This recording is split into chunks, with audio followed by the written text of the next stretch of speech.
सभी को नव बुद्धाई और जय भीम। मित्रों, हम सब बाबा साहब के ऋणी हैं और जिन्होंने हमें आज समानता के साथ रहने का, शिक्षा का और अच्छे रोज़गार का अवसर प्रदान किया। इसी भारत के अंदर बाबा साहब के आने से पहले किस प्रकार से जीवन जिया जाता था, नारकीय जीवन था, उस जीवन को सुधारने के लिए बाबा साहब ने अथक प्रयास किए। भारत में जो वर्णवादी व्यवस्था थी, जहाँ आदमी को आदमी के समान नहीं माना जाता था, पशु के समान माना जाता था, यहाँ तक कि पशुओं से भी घृणित व्यवहार उसके साथ किया जाता था। बाबा साहब ने अपने जीवन में 2 आंदोलन प्रारंभ किए थे। चावदार तालाब का जल आंदोलन, जहाँ से पशु तो पानी पी सकते थे, सूअर उसमें नहा सकते थे, लेकिन दलित और पिछड़े वर्ण के, शूद्र वर्ण के लोगों को उसमें पानी पीने का अधिकार प्राप्त नहीं था। इसके लिए बहुत लंबी लड़ाई लड़ी और बाबा साहब ने कठिन परिश्रम के बाद लोगों को वो अधिकार दिलाया। दूसरा आंदोलन, उन्होंने नागपुर में कालाराम मंदिर में आम जन का प्रवेश कराने के लिए बहुत लंबा संघर्ष किया। 5 वर्ष तक मुख्य द्वार पर अपने संगठन के कार्यकर्ताओं के साथ धरना दिया, लेकिन बाबा साहब को इसमें असफलता मिली। इसी से दुखी होकर 13 अक्टूबर 1935 को बाबा साहब ने कसम खाई थी, ये घोषणा की थी सार्वजनिक रूप से कि मैं हिंदू धर्म में पैदा अवश्य हुआ हूँ, इस पर मेरा कोई बस नहीं था, लेकिन मैं ये वचन देता हूँ कि मैं हिंदू रहकर मरूंगा नहीं, मेरी मृत्यु हिंदू धर्म में कभी नहीं होगी। इसके बाद 1935 से 1956 तक 20 साल तक बाबा साहब ने विश्व के तमाम धर्मों का अध्ययन किया और अंत में निष्कर्ष रूप से ये पाया कि बौद्ध धर्म ही एक ऐसा धर्म है जहाँ मानव को समान माना जाता है। किसी प्रकार की जातिवाद नहीं है, किसी प्रकार की वर्ण व्यवस्था नहीं है।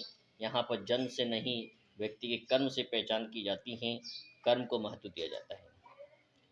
और इसकी घोषणा बाबा साहब ने 25 सितंबर 1956 को सार्वजनिक रूप से प्रेस नोट जारी करके कही कि आने वाली 14 अक्टूबर 1956 को नागपुर में 5 लाख लोगों के साथ में बाबा साहब बौद्ध धर्म को ग्रहण करेंगे। और उन्हें उस समय के पूरे भारत के सबसे वयोवृद्ध बौद्धाचार्य भदंत चंद्रमणि महाथेरा को आमंत्रित किया और उनके सानिध्य में अपनी धर्म पत्नी के साथ और 5 लाख अनुयायियों के साथ बौद्ध धर्म को ग्रहण किया।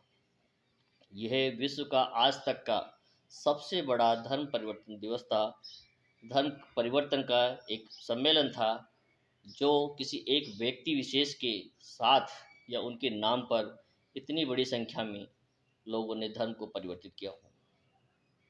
बाबा साहब ने जब धर्म परिवर्तन किया तो पत्रकारों से प्रश्न पूछा कि भारत में तो कई प्रकार के धर्म हैं, फिर आपने बौद्ध धर्म को ही क्यों अपनाया? बाबा साहब ने जवाब दिया कि मेरा ये मानना था कि मैं भारत के ही धर्म को अपनाऊंगा, भारतीय संस्कृति को ही अपनाऊंगा, मैं किसी विदेशी धर्म को नहीं अपनाऊंगा। बौद्ध धर्म का जन्म भारत में ही हुआ और यह हमारे गौरव की बात है, इसलिए मैंने नंबर 1 बौद्ध धर्म को अपनाया। दूसरा, बौद्ध धर्म में किसी प्रकार की जातिवाद नहीं है, किसी प्रकार की ऊंच नीच या वर्ण व्यवस्था नहीं है। यहाँ पर मानव को समान माना जाता है। मैंने पाया है कि बौद्ध धर्म में किसी प्रकार की रूढ़िवादिता, परंपराओं पर जोर नहीं दिया जाता है। समय के अनुसार परंपराओं को बदलने पर बल दिया जाता है। यह एक वैज्ञानिक धर्म है जो समय परिस्थितियों के अनुरूप अपने आप को ढाल लेता है और लोगों को सम्मान के साथ जीने का अधिकार देता है। महिलाओं को भी समानता का अधिकार देता है और सभी वर्णों को यहाँ पर वर्ण व्यवस्था पूर्णतः समाप्त पाई जाती है। इसीलिए यह एक मानव का धर्म है। यहाँ पर मानव समान माना जाता है। इसीलिए मैंने बौद्ध धर्म को अपनाया है।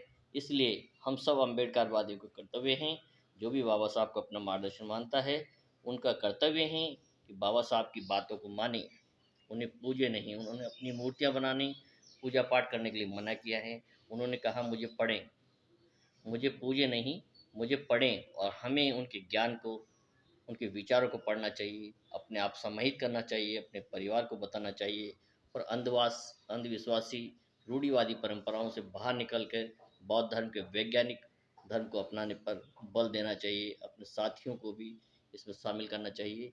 यही हमारी उनके प्रति सच्ची श्रद्धांजलि होगी। सभी को बहुत बहुत धन्यवाद और आभार।